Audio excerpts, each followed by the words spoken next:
The Elves and the Shoemaker. There was once a shoemaker who worked very hard and was very honest, but still he couldn't earn enough to live upon, and at last all he had in the world was gone, save just leather enough to make one pair of shoes. He cut his leather out, all ready to make up the next day, meaning to rise early in the morning to his work. His conscience was clear and his heart light amidst all his troubles. So he went peaceably to bed, left all his cares to heaven, and soon fell asleep. In the morning, after he said his prayers, he sat himself down to his work, when to his great wonder there stood the shoes already made upon the table. The good man knew not what to say or think at such an odd thing happening. He looked at the workmanship. There was not one false stitch in the whole job. All was so neat and true that it was quite a masterpiece. The same day, a customer came in, and the shoes suited him so well that he willingly paid a price higher than usual for them. And the poor shoemaker, with the money, bought leather enough to make 2 pairs more. In the evening he cut out the work and went to bed early, that he might get up and start early the next day. But he was saved all the trouble, for when he got up in the morning, the work was done, ready to his hand. Soon in came buyers, who paid him handsomely for his goods, so that he bought leather enough for 4 pair more. He cut out the work again overnight, and found it done in the morning, as before, and so it went for some time. What was got ready in the evening was always done by daybreak, and the good man soon became thriving and well off again. One evening about Christmas time, as he and his wife were sitting over the fire chatting together, he said to her, "I should like to sit up and watch tonight, that we may see who it is that comes and does my work for me." The wife liked the thought, so they left the light burning and hid themselves in a corner of the room behind a curtain that was hung up there, and watched what would happen. As soon as it was midnight, there came in 2 little naked elves, and they sat themselves upon the shoemaker's bench, took up all the work that was cut out, and began to ply with their little fingers, stitching and wrapping and tapping away at such a rate that the shoemaker was all a wonder, and couldn't take his eyes off them. And on they went till the job was done, and the shoes stood ready for use upon the table. This was long before daybreak, and then they bustled away as quick as lightning. The next day the wife said to the shoemaker, "Those little waits made us rich, and we ought to be thankful to them, and do them a good turn if we can. I'm very sorry to see them run about as they do, and indeed it wasn't very decent, for they have nothing upon their backs to keep off the cold. I'll tell you what, I'll make each of them a shirt, and a coat, and a waistcoat, and a pair of pantaloons in the bargain, and you should make each of them a little pair of shoes." The thought pleased the good cobbler very much, and one evening, when all the things were ready, they laid them on the table instead of the work that they used to cut out, and then went and hid themselves to watch what the little elves would do. About midnight in they came, dancing and skipping, hopping round the room, and then went to sit down at their work as usual. But when they saw the clothes lying for them, they laughed and chuckled and seemed mightily delighted. Then they dressed themselves in the twinkling of an eye, and danced and capered and sprang about as merry as could be, till at last they danced out the door and over the green. The good couple saw them no more, but everything went well with them from that time forward, as long as they lived. Iron hands. There was once upon a time a king who had a great forest near his palace, full of all kinds of wild animals. One day he sent out a huntsman to shoot him a doe, but he did not come back. "Perhaps some accident has befallen him," said the king, and the next day he sent out 2 more huntsmen who were to search for him, but they too strayed away. Then on the 3rd day he sent out all his huntsmen and said, "Scour the whole forest through, and do not give up until you found all 3.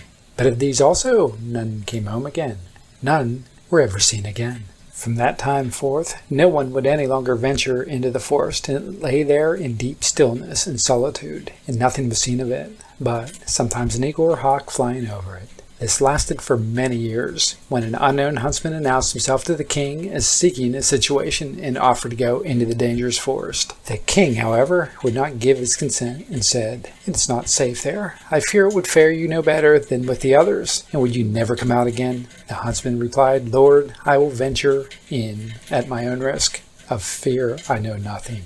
The huntsman therefore betook himself with his dog to the forest. It was not long before the dog fell in with some game on the way, and wanted to pursue it, but hardly had the dog run 2 steps when it stood before a deep pool, could go no further, and a naked arm stretched itself out of the water, seized it, and drew it under. When the huntsman saw that, he went back and fetched 3 men to come with buckets and bail out the water. When they could see to the bottom, there lay a wild man, whose body was brown like rusty iron, and whose hair hung over his face down to his knees.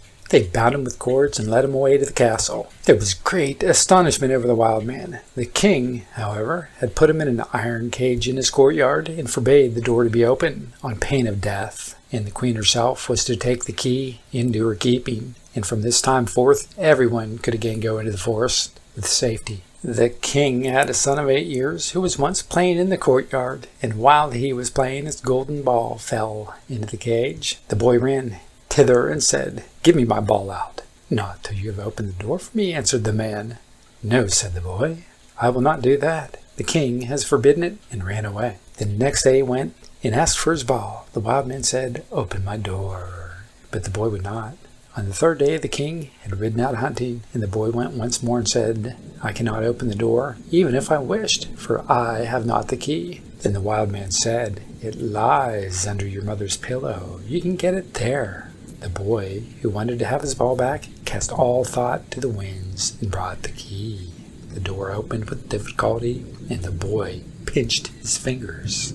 When it was open, the wild man stepped out, gave him the golden ball, and hurried away. The boy had become afraid. He called and cried after him, "Oh, wild man, do not go away, or I shall be beaten." The wild man turned back, took him up, set him on the shoulder, and went with hasty steps into the forest. When the king came home, he observed the empty cage and asked the queen how that had happened. She knew nothing about it and sought the key, but it was gone. She called the boy, but no one answered. The king sent out people to seek for him in the fields, but they did not find him. Then he could easily guess what had happened, and much grief reigned in the royal court. When the wild man had once more reached the dark forest, he took the boy down from his shoulder and said to him, "You will never see the father and mother again, but I will keep you with me, for you have set me free, and I have compassion on you. If you do all I bid you, you shall fare well. Of treasure and gold I have enough, and more than anyone in the world." He made a bed of moss for the boy, on which he slept. The next morning the man took him to a well and said, "Behold, the gold well is as bright and clear as crystal. You shall sit beside it and take care that nothing falls into it, or it will be polluted.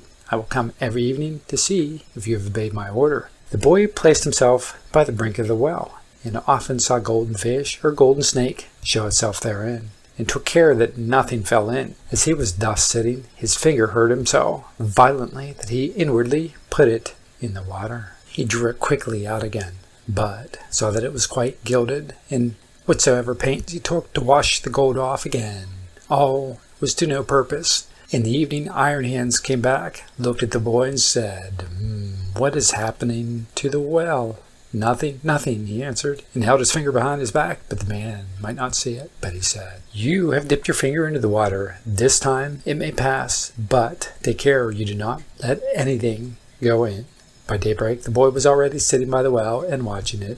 His finger hurt him again, and he passed it over his head, and then, unhappily, a hair fell into the well. He took it quickly out, but it was already quite gilded. Iron Hands came and saw, and already knew what had happened.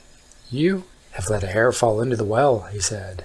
"I will allow you to watch it once more, but if it happens for the 3rd time, then the well is polluted, and you can no longer remain with me." On the 3rd day, the boy sat by the well and did not stir his finger, however much it hurt him.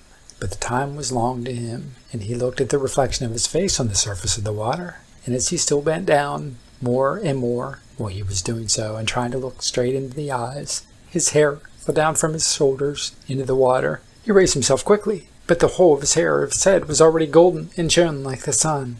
You can imagine how terrified the poor boy was. He took his pocket handkerchief and tied it around his head in order that the man might not see it. When he came, he already knew everything and said, "Take the handkerchief off." Then the golden hair streamed forth, and let the boy excuse himself as he might. It was of no use. You have not stood at the trial and can stay here no longer. Go forth into the world. There you will learn what poverty is. But you have not a bad heart, and I mean well by you.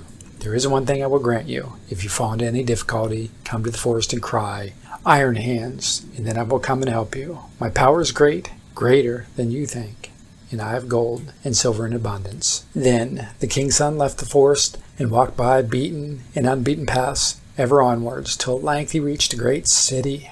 There he looked for work, but could find none, and he learned nothing by which he could help himself. At length he went to the palace and asked if they would take him in. The people about the court did not at all know what use they could make of him, but they liked him and told him to stay. At length the cook took him into his service and said he might carry wood and water and rake the cinders together. Once, when it so happened that no one else was at hand, the cook ordered him to carry the food to the royal table. But as he did not like to let his golden hair be seen, he kept his little cap on. Such a thing as that has never come under the king's notice. And he said, "When you come to the royal table, you must take your hat off," he answered. "Ah, Lord, I cannot. I have a bad sore on my head." Then the king took the cook, called before him, and scolded him, and asked how he could take such a boy as that into his service, and that he was to send him away at once. The cook, however, had pity on him, and exchanged him for the gardener's boy. And now that the boy had to plant and water the garden, hoe and dig, and bear the wind in bad weather, once in summer, when he was working alone in the garden, the day was so warm, he took his little cap off, and the air might cool him. As the sun shone in his hair, it glittered and flashed so that the rays fell into the bedroom of the king's daughter, and up she sprang to see what it could be. Then she saw the boy, and cried to him, "Boy, bring forth a wreath of flowers." He put his cap on with all haste, and gathered all field flowers, and bound them together. When he was ascending the stairs with them, the gardener met him and said, "How can you take the king's daughter a garland of such common flowers? Go quickly and get another, and seek out the prettiest and rarest." "Oh no," replied the boy, "the wild ones have more scent, and will please her better." When he got into the room, the king's daughter said, "Take off your cap. It is not seemly to keep it on in my presence." He again said, "I may not. I have a sore head." She, however, caught at his cap and pulled it off, and then his golden hair rolled down onto his shoulders, and it was splendid to behold. He wanted to run out, but she held him by the arm and gave him a handful of ducats. With these he departed, but he cared nothing for the gold pieces. He took them to the gardener and said, "I present them to your children. They can play with them." The following day the king's daughter again called to him that he was to bring forth a wreath of field flowers. Then he went with it, and she instantly snatched his cap and wanted to take it from him. But he held it fast with both hands. She again gave him a handful of ducats, but he would not keep them, and gave them to the gardener for playthings for his children. On the third day, things went just the same. She could not get his cap away from him, and he would not have her money. Not long afterwards, the country was overrun by war. The king gathered together his people and did not know whether or not he could afford any opposition to the enemy, who was superior in strength and had a mighty army. Then said the gardener's boy, "I am grown up and will go to the wars also. Only give me a horse." The others laughed and said, "Seek one for yourself when we are gone. We will leave one behind with us at the stable for you." When they had gone forth, he went into the stable, led the horse out. It was lame on one foot. It limped hobbledly, jib-jobbedly. Nevertheless, he mounted it and rode it away to the dark forest. When he came to the outskirts, he called to the Iron Hands 3 times so loudly that it echoed through the trees. Thereupon the wild man appeared immediately and said, "What do you desire?" "I want a strong steed, for I am going to the wars." "That you shall have, and still more than you ask for." Then the wild man went back into the forest, and it was not long before a stable boy came out of it, who led a horse that snorted with its nostrils and could hardly be restrained.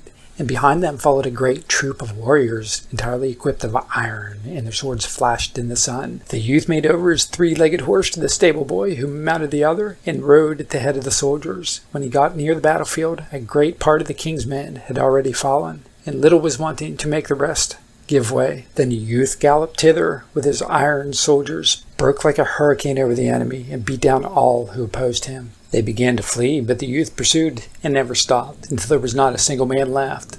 Instead of returning to the king, however, he conducted his troop by byways back to the forest, and called forth Iron Hands. "What do you desire?" asked the wild man.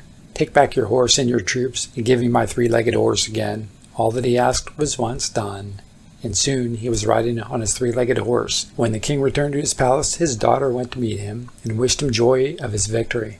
"I am not the one who carried away the victory," he said, "but a strange knight who came to my assistance with his soldiers." The daughter wanted to hear who the strange knight was, but the king did not know, and said, "He followed the enemy, and I did not see him again." She inquired of the gardener where his boy was, but he smiled and said, "He has just come home on his three-legged horse, and the others have been mocking him and crying, 'Here comes our hobbity Jim back again.'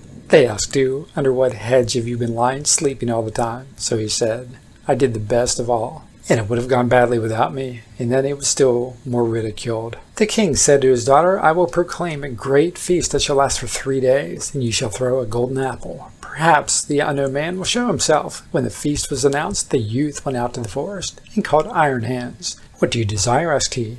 'That I may catch the king's daughter's golden apple. It is as safe as if you had already had it,' said the Iron Hands. 'You shall likewise have a suit of red armor for the occasion, and ride on a spirited chestnut horse.' When the day came, the youth galloped to the spot, took his place amongst the knights, and was recognized by no one. The king's daughter came forward and threw a golden apple to the knights, but none of them caught it but he. Only as soon as he had it, he galloped away. On the second day, Iron Hands equipped him as a white knight and gave him a white horse. Again, he was the only one who caught the apple, and he did not linger an instant, but galloped off with it. The king grew angry and said, 'That is not allowed. He must appear before me and tell me his name.' He gave the order that if the knight who caught the apple should go away again, they should pursue him, and if he would not come back willingly, they were to gut him down and stab him. On the third day, he received from Iron Hands a suit of black armor and a black horse, and again he got the apple. But when he was riding off with it, the king's attendants pursued him, and one of them got so near him that he wounded the youth's legs with the point of his sword. The youth nevertheless escaped from them,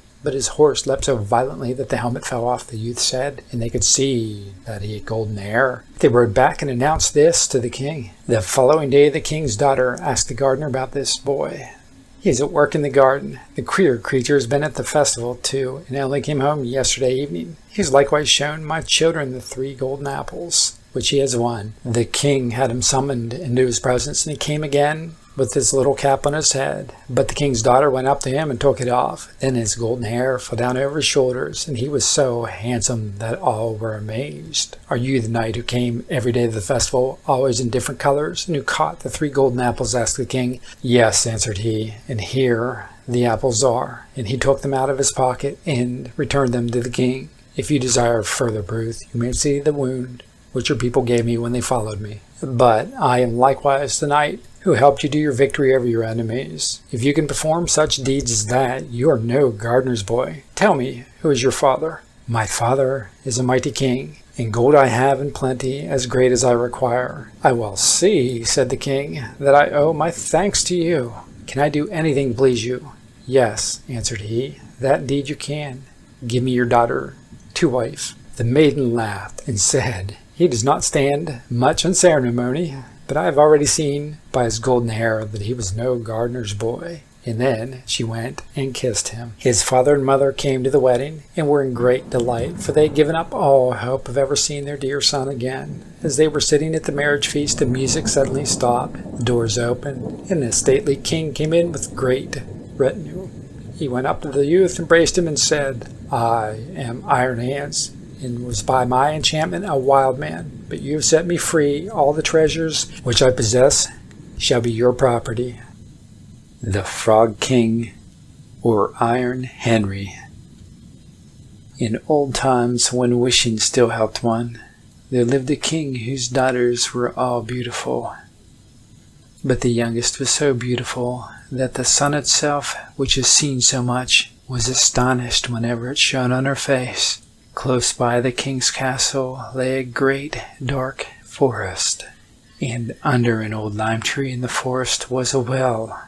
And when the day was very warm, the king's child went out into the forest and sat down by the side of the cool fountain. And when she was dull, she took a golden ball and threw it up high and caught it. And this ball was her favorite plaything.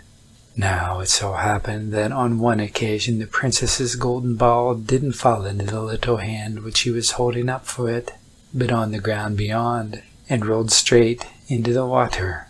The king's daughter followed it with her eyes, but it vanished, and the well was deep, so deep that the bottom couldn't be seen.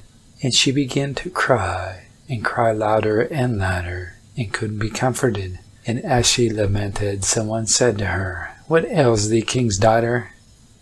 You're crying so that even a stone would show pity." She looked around to the side where the voice came, and saw a frog stretched forth its thick, ugly head from the water. "Ah, old water splasher, is it thou?" she said. "I'm weeping for my golden ball which has fallen into the well." "Be quiet and don't weep," answered the frog. "I can help you. But what will you give me if I give you your plaything?" "Whatever you will have, dear frog. My clothes, my pearls and jewels, and even the golden crown which I'm wearing." The frog answered, "I don't care for your clothes, your pearls and jewels, or your golden crown. But if you love me, and let me be your companion and playfellow, and sit by you at your table, and eat off your golden plate, and drink out of your little cup, and sleep in your little bed, if you'll promise me this, I will go down below and bring your golden ball up." "Oh yes," she said, "I promise you all that you wish, if you'll bring me my ball back again." She thought, however, "How the silly frog does talk. He lives in the water with the other frogs. How can he be a companion for a human?" But the frog, when he had received this promise, put his head into the water and sank down, and in a short time came swimming up again with the ball in his mouth, and threw it on the grass. The king's daughter was delighted to see her pretty plaything once more, and picked it up, and ran away with it. "Wait, wait," said the frog. "Take me with you. I can't run as fast as you." But it didn't do him any good. He croaked and croaked after her as loudly as he could. She didn't listen, but ran home, and soon forgot the poor frog, who was forced to go back into his well again. The next day, when she had seated herself at the table with the king and all the courtiers, and was eating from her little golden plate, something came creeping, splish-splash, splish-splash, up the marble staircase, and when it had got to the top, it knocked at the door and cried, "Princess, young princess, open the door." She ran to see who was outside, but when she opened the door, there sat the frog in front of it. She slammed the door, and in great haste sat down to dinner again, and was very scared. The king saw plainly that her heart was beating violently, and said, "My child, what's wrong? What are you afraid of? Is there a giant outside who wants to carry you away?" "Ah, no," she replied, "it's no giant, but a disgusting frog." "What's a frog want with you?" "Oh, father, yesterday when I was in the forest sitting by the well playing, my golden ball fell into the water, and because I cried, the frog brought it out for me again, and because he insisted on it, I promised him he should be my friend, and I never thought he would be able to come out of his water, and now he's outside, and wants me to let him in." In the meantime it knocked a second time and cried, "Princess, young princess, open the door for me. Do you not remember what you said to me yesterday by the cool waters of the fountain? Princess, youngest princess, open the door for me." Then said the king, "What you promised you have to do. Go let him in." So she opened the door, and the frog hopped in and followed her step by step to her chair. There he sat still and cried, "Lift me up beside you." She waited until at last the king commanded her to do it. When the frog was in the chair, he wanted to be on the table. And when he was on the table, he said, "Now push your little golden plate closer so that we can eat together." She did this, but it was easy to see she didn't do it willingly. The frog enjoyed what he ate, but almost every mouthful she took choked her. At last he said, "I've eaten and am satisfied. Now I'm tired. Carry me into your little room and make your bed ready, and we'll both lie down and go to sleep." The king's daughter began to cry. She was afraid of the cold frog, which she didn't like to touch, and which was now sleeping in her pretty clean little bed. But the king grew angry and said, "He who helped you when you were in trouble should not be despised afterwards." So she took hold of the frog with 2 fingers, carried him upstairs, and put him in a corner. But when she was in bed, he crept to her and said, "I'm tired. I want to sleep with you as well. Lift me up, or I'll tell your father." Then she was very angry, and took him up and threw him with all her might against the wall. "Now you'll be quiet, frog." But when he fell down, he was no frog, but a king's son with beautiful kind eyes. He, by her father's will, was now her dear companion and husband. Then he told her how he'd been bewitched by a wicked witch, and how no one could have delivered him from the well but herself, and that tomorrow they would go together into his kingdom. Then they went to sleep, and the next morning when the sun awoke them, a carriage came driving up with 8 white horses, which had white ostrich feathers on their heads, and were harnessed with golden chains, and behind stood the young king's servant, Faithful Henry. Faithful Henry had been so unhappy when his master was changed into a frog, that he caused 3 iron bands to be laid around his heart, lest it should burst with grief and sadness. The carriage was to carry the young king into his kingdom. Faithful Henry helped them both in, and placed himself behind again, and was full of joy because of this deliverance. And when they had driven a part of the way, the king's son heard a crackling sound behind him, as if something had broken. So he turned around and cried, "Henry, the carriage is breaking." "No, master, it's not the carriage. It's the band from my heart, which was put there in my great pain when you were a frog and imprisoned in the well." Again, and once again while they were on their way something cracked, and each time the king's son thought the carriage was breaking, but it was only the bands which were springing from the heart of Faithful Henry, because his master was set free and was happy.